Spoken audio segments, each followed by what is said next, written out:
Čau! Šodien es tev parādīšu, kā pagatavot šokolādes fondantu.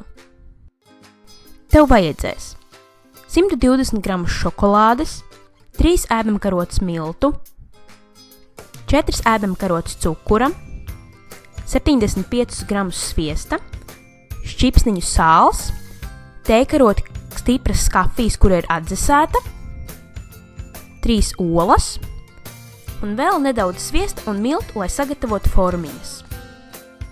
Sacer formiņu sagatavošanu. To iekšpus kārtīgi iezied ar sviestu.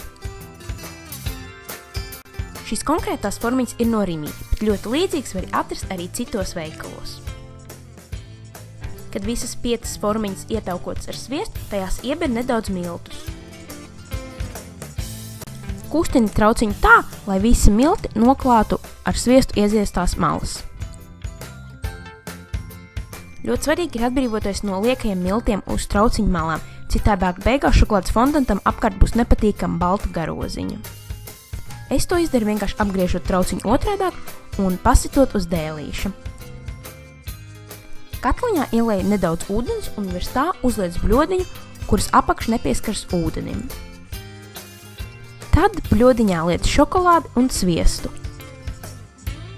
Ūdens tvaiks sasildīs bļodiņu un izkausēs šokolādi.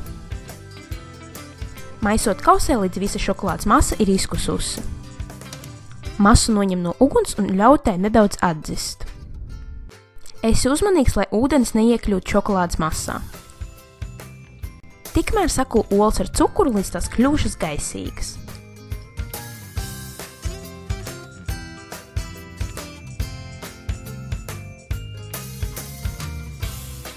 Tad pievieno kafiju. Kafijas garša fondantā nebūs jūtama, tā vienkārši izcels šokolādes garšu. Kad šokolādes masa ir vēl nedaudz silta, bet ne karsta, to var sākt pakāpeniski pievienot olām.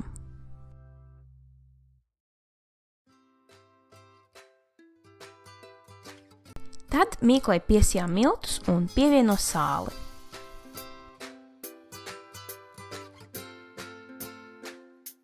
Ar lāpstiņu vēl lielu karoti miltus uzmanīgi iecelā.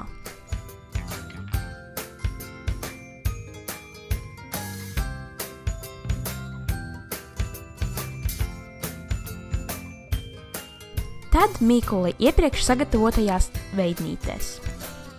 Es izmantoju saldējumu karoti, lai ērtāk. Formiņas liec krāsnī, kur sakarsēt līdz 190 grādiem. Cep aptuveni 10 minūtes. Jo mazāk cepsi, jo šķidrāks fondanta vidus būs. Tas šajā receptē arī ir tas grūtākais – izcept fondantu ar tik šķidru vidu, cik vēlies.